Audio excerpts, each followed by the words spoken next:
আসসালামু আলাইকুম। আমি রিমি, শখের রান্না করে সবাইকে স্বাগত। দেখেন, আমি খুব সাধারণভাবে আজ মুরগি রান্না করে দেখাবো। তো আমি প্রথমে চুলায় একটা কড়াই বসিয়ে দিলাম আর তাতে কিছু সাদা তেল দিয়ে দিলাম।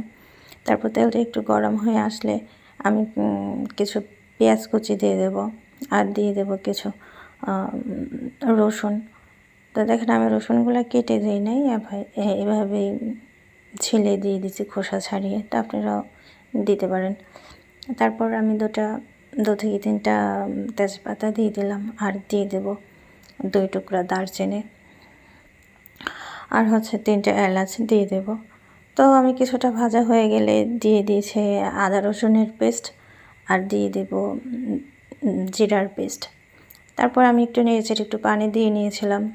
তারপর 2 চামচ হলুদ গুঁড়া দিয়ে দেব আর দিয়ে দেব 2 চামচ মরিচের গুঁড়া। তা আপনারা চাইলে বাড়িয়ে কমিয়ে দিতে পারেন। আমি ঝালটা একটু বেশি খাই, তো একটু মরিচের গুঁড়োটা বেশি দিলাম আর দিয়ে দিলাম দারচিনি গুঁড়া।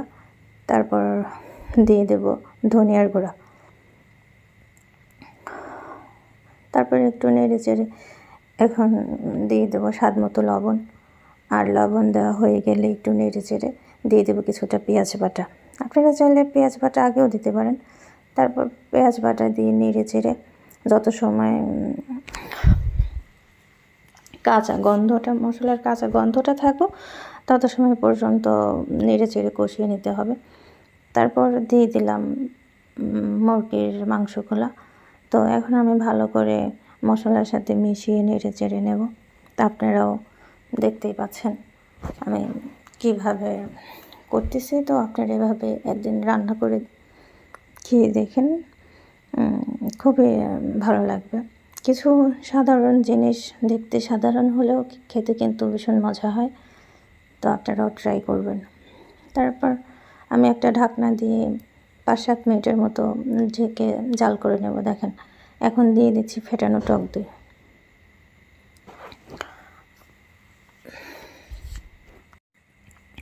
টক দই দিয়ে আমি 15 থেকে 20 মিনিটের মতো জাল করে নিয়েছি। দেখেন, এখন পানি ছেড়ে দিচ্ছে। এখন তত সময় পর্যন্ত জাল করব যত সময় পানিটা না শুকায়। তারপর পানিটা শুকিয়ে আসলে আমি একটু কুসুম গরম পানি দিয়ে দিলাম, যাতে মুরগিটা তাড়াতাড়ি সিদ্ধ হয়ে যায়। যেহেতু সন্ধ্যা হয়ে গেছে আর আমাদের রান্নাঘরটাও বাহিরে, তাই আর কি। তো দেখেন, এখন আমি রান্না করে নেব। তো দেখেন, আমি প্রায় রান্না করে নিলাম, 20 থেকে 30 মিনিটের বেশি হবে রান্না করে নিলাম। তো দেখেন এখন কত সুন্দর লাগতেছে, মাশাআল্লাহ। খেতেও ভীষণ মজা হয়েছে। তারপর চুলায় একটা পাতিল বসিয়ে দিলাম। এখন আমি পোলাও রান্না করব। তো দেখেন আমি কিভাবে রান্না করি, খুবই সাধারণভাবে। দেখতে সাধারণ হলেও খেতে কিন্তু ভীষণ মজা, আবারও বলছি। তো তেলটা একটু গরম হয়ে আসলে আমি কিছু পেঁয়াজ কুচি দিয়ে দিলাম আর দিয়ে দিলাম 2টা তেজপাতা, দিয়ে দেব 2 টুকরা দারচিনি আর 2 থেকে 3টা এলাচ দিয়ে নাড়াচাড়া করে একটু পেঁয়াজটা সিদ্ধ হয়ে আসলে দিয়ে দেব আদা বাটা। আদাটা দেওয়া হয়ে গেলে পরে ভালো করে তাহলে আমি একটু মিশিয়ে নেব। তারপর দিয়ে দেবো অল্প একটু জিরা বাটা দিয়ে একটু নাড়াচাড়া দিয়ে ভালো করে মিশিয়ে এখন দিয়ে দিতে হইব চাউলগুলা। তো আমি চাউলগুলো ধুয়ে রেখে দিয়েছিলাম, পানি ঝরিয়ে আপনারাও রেখে দেবেন। তো দেখতেই পাচ্ছেন আমি এখন ভালো করে ভেজে নিয়ে 1 কাপ কুসুম গরম পানি দিয়ে গুঁড়া দুধ গুলিয়ে রাখছিলাম, তো এখন ওইটাই দিয়ে দেবো। তো দেখতেই পাচ্ছেন দিয়ে দিচ্ছি।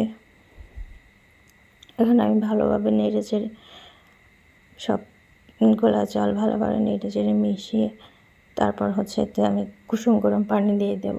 যেহেতু 1 কাপ পরিমাণ চাল ছিল, তো আমি 2 কাপ পরিমাণ পানি দিয়ে দিলাম, কুসুম গরম পানি।